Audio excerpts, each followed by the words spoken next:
Boa noite, está no ar o Jornal FIAM-FAAM. Nesta edição, você vai ver: Brasil gasta mais de 13% do PIB com a Previdência. Eleições presidenciais na Colômbia colocam em risco o acordo de paz com as Farc. A reforma da Previdência dos educadores de São Paulo tem causado discórdia no funcionalismo público.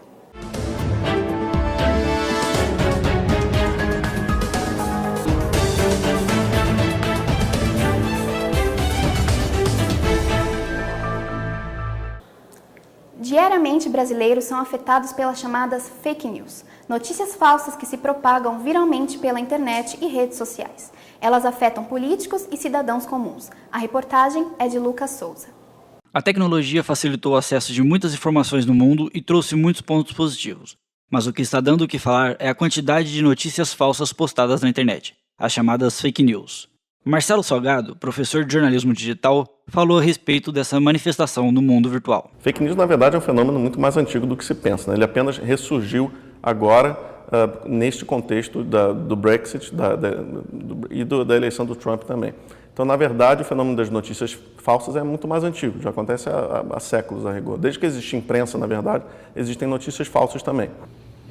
As fake news podem ser publicadas por pessoas mal intencionadas ou por jornalistas descuidados, ou seja, que não apuram de maneira correta as informações que lhes são passadas. O Catraca Livre, em parceria com a Microsoft e o Sistema Educacional Brasileiro, realizou um evento em São Paulo para divulgar uma campanha que premiará com R$100 mil quem desenvolver uma ferramenta capaz de identificar e impedir o avanço de notícias falsas. Gilberto Dimenstein, fundador do Catraca Livre, explicou para que servirá a ferramenta e quem está participando da criação. Esse prêmio, na verdade, é um estímulo a alguém que esteja desenvolvendo alguma ferramenta que ajude a fazer a curadoria de notícias, né? Ela não consegue em si dizer essa mentira, mas ela consegue dar algumas pistas com algumas indicações usando inteligência artificial. O evento teve também o objetivo de discutir o impacto das fake news na sociedade e os possíveis motivos de quem difunde tais notícias.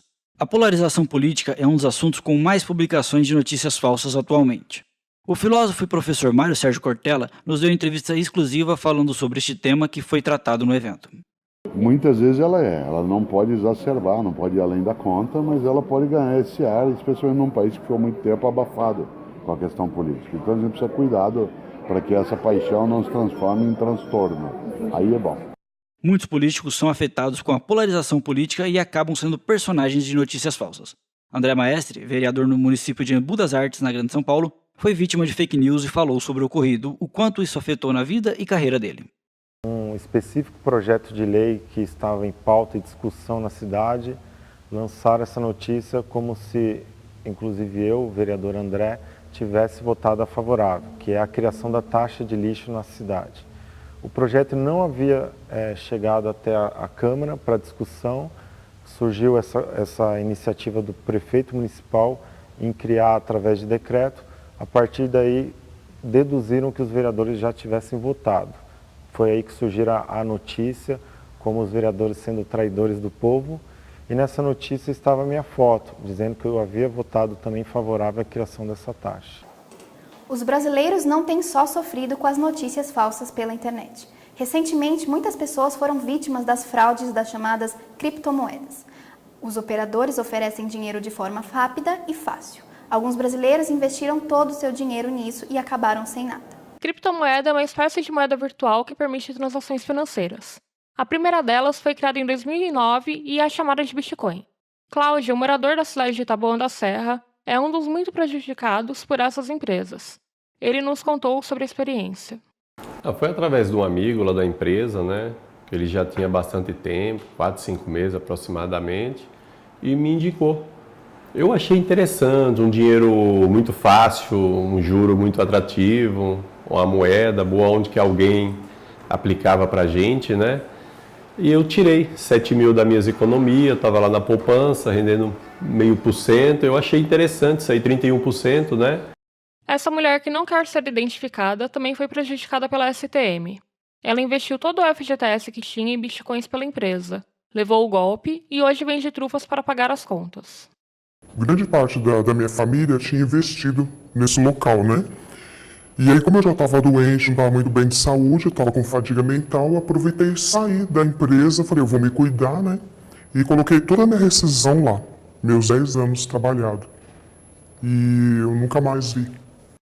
Mas em meio a tantos golpes e tanta desconfiança, algumas pessoas continuam acreditando e investindo em empresas que pelo menos parecem confiáveis. Como é o caso de Tamiro Souza, que entrou há pouco tempo nesse mercado. Há quanto tempo você está investindo? Então, na verdade, foi esse ano. Foi em fevereiro que eu investi. Já teve algum retorno, alguma coisa? Não tive retorno ainda, porque o meu investimento foi de 6 meses, né? Eu deixei para 6 meses para tirar depois. Fomos até Embu das Artes, cidade que abriga a STM, uma das empresas acusadas de aplicar golpe, e conversamos com o PROCON do município, que nos deu dicas e orientações de como as vítimas devem agir. As pessoas que sofrem esse tipo de golpe, as medidas que ela tem que tomar o primeiro passo é ela estar registrando um boletim de ocorrência, tá? Está surgindo muitas reclamações referente a isso. Eu tenho certeza que as pessoas já estão recorrendo às delegacias. Depois nós temos também delegacias de crimes virtuais, né? Aqui no Brasil existe a delegacia que investiga os crimes de internet. Segundo a Secretaria de Segurança Pública, casos que envolvem golpes com criptomoedas estão sendo investigados. Porém, ainda não há nenhuma estatística. No próximo bloco, confira como a reforma da Previdência pode afetar a vida dos brasileiros.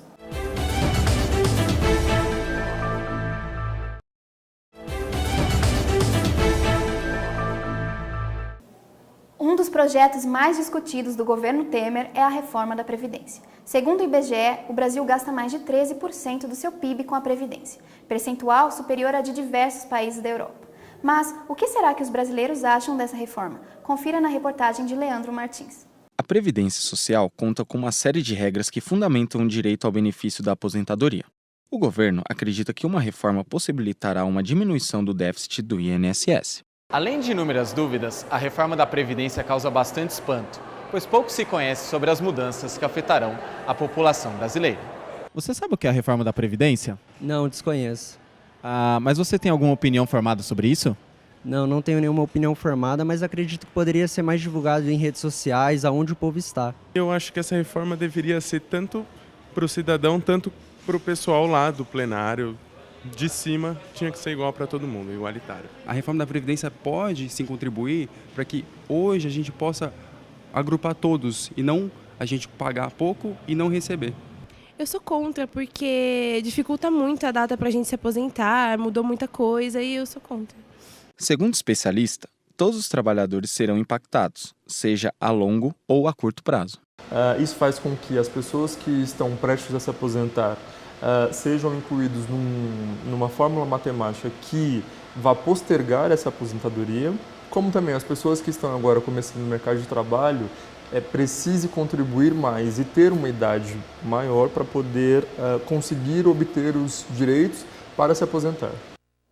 Na capital paulista, uma outra reforma tem tirado o sono dos funcionários públicos. A Sampaprev promete rever o salário desses trabalhadores. Foi alvo de protestos no último mês. Veja na reportagem a seguir. Desde o dia 8 de março, os professores do município de São Paulo estão em greve por conta da proposta de mudança da previdência dos funcionários públicos. O Sampaprev pretende aumentar a contribuição do servidor para até 19%. Segundo o líder do Sindicato dos Professores, o vereador Cláudio Fonseca, a briga dos funcionários públicos contra a aprovação na Câmara do projeto Sampaprev existe desde o governo Haddad.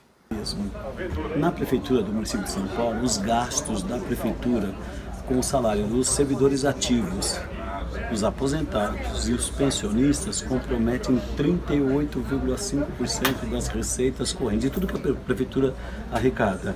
É um dos gastos mais baixos entre os entes da federação. Então é só um argumento, o déficit, para impor uma política de confisco do salário dos servidores públicos. Professores estão acampados em frente à Câmara dos Vereadores para tentar impedir a votação da PL 621. Segundo os grevistas, o diálogo com os vereadores permanece parado. Alguns governantes, alguns vereadores, eles têm pedido para a gente conversar. Semana passada eu subi para conversar com a Soninha Francine. E eles são extremamente intransigentes, eles têm um discurso de rombo orçamentar, só que eles não revêem o salário deles. Por exemplo, foi aprovado há menos de um mês um aumento de 26% para os vereadores. Ainda falando sobre a maior cidade do país, São Paulo recebe até o dia 3 de junho a exposição do artista plástico Jean-Michel Basquiat. Localizada no CCBB, a amostra reúne dezenas de obras do artista americano, ainda inéditas para o público brasileiro. O Centro Cultural Banco do Brasil, mais conhecido como CCBB, recebe a exposição do pintor norte-americano Jean Basquiat, com um acervo de 80 obras e curadoria de Peter Tchab. Como presente à cidade de São Paulo em seu aniversário, a exposição teve início no dia 25 de janeiro de 2018 e tem previsão de término para 7 de abril. E para quem não é da cidade da Garoa, as obras de Basquiat passarão por outras 3 sedes do CCBB, Brasília, Belo Horizonte e Rio de Janeiro, com entrada gratuita em todas elas. As obras pertencem ao acervo particular da família Mugrabi. Durante nossa visita à exposição, conversamos com a estudante de cinema Rafaela Wintaker. Eu acho que ele não gostaria de estar dentro de um museu, se ele estivesse vivo e soubesse o que está acontecendo hoje em dia, mas eu acho muito importante esse espaço dado a ele depois de 11 anos que não tem nenhum expositor negro aqui no Centro Cultural. Eu, por exemplo, não conhecia quase nada do Basquiat. Eu comecei a procurar um pouco quando eu soube da exposição, mas assim, ele é um artista realmente não reconhecido, eu acho. E esse espaço, principalmente na época que a gente está vivendo, de muita repressão mesmo e violência do Estado contra a população, principalmente contra os artistas de rua, eu acho que é muito importante ter todo esse espaço, que é muito grande, tem muitas obras e é muito lindo. Mesmo após a sua morte, Basquiat continua influenciando diversos artistas em todas as áreas. Conversamos com o tatuador Thiago Turchiari sobre a opinião dele e sobre as suas obras. A influência que o Basquiat tem sobre os artistas de rua é muito grande, né? Porque naquele período não tinha ninguém que fazia esse tipo de trabalho. Um trabalho, naquela época, era um trabalho revolucionário, né? A street art mesmo foi uma parada que entrou e está entrando nas galerias aos poucos. E ele meio que revolucionou isso. No próximo bloco do Jornal da FIAM, confira as notícias de uma pesquisa realizada pelo Hospital Albert Einstein sobre a depressão pós-parto.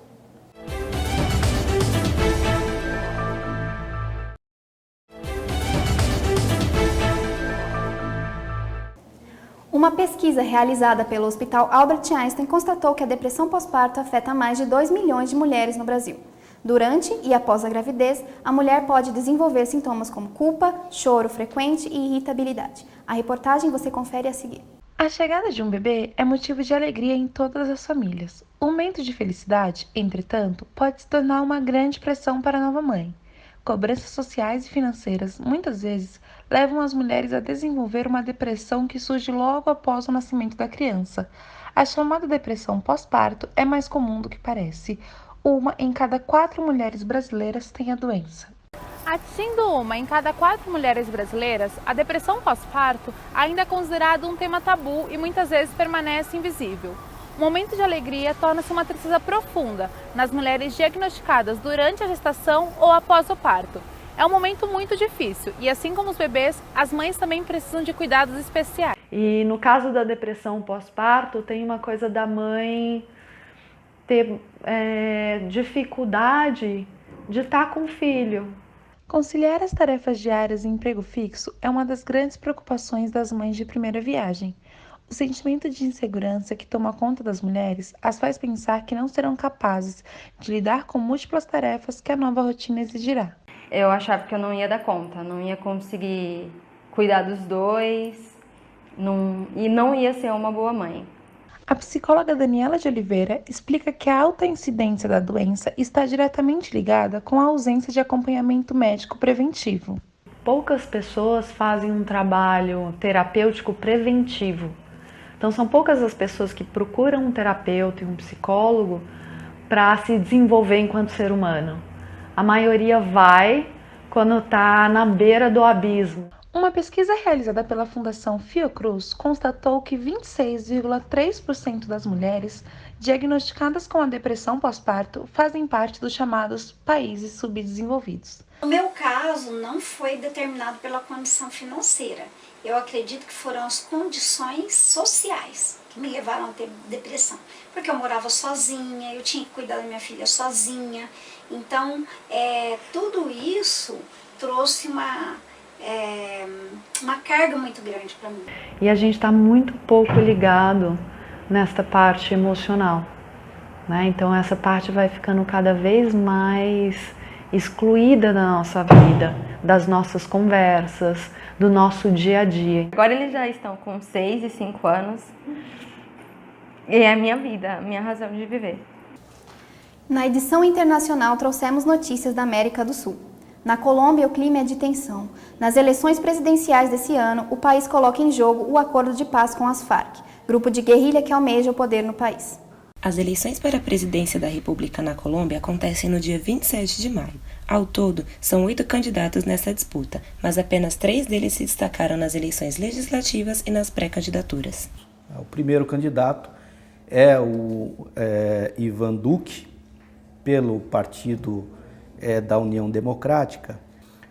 O segundo candidato é o Vargas Lleras, que é um candidato, digamos assim, de centro-direita. O último candidato é o candidato da aliança, digamos, centro-esquerda, que é o Gustavo Petro. Em meio à crise política, o ano de 2018 é marcado por eleições em 14 países da América Latina. A Colômbia tem como principal característica nessas eleições a Farc como um partido político. As Farc foi um grupo de guerrilha revolucionária que lutava contra o imperialismo norte-americano. Os Estados Unidos, durante um acordo de paz que obrigava os guerrilheiros a entregar as armas, os atacaram. E aí, quando entram os anos 80, acabam tendo investimento do narcotráfico. O investimento foi muito alto e aí eles conseguiram realmente crescer. E em 2016 foi feito um acordo de paz, de novo com o desarmamento. Oficialmente eles entregaram todas as armas, oficialmente, e os bens adquiridos com o narcotráfico deles foi destinado às famílias das vítimas. Então teve um plebiscito para anistia deles e o povo votou contra.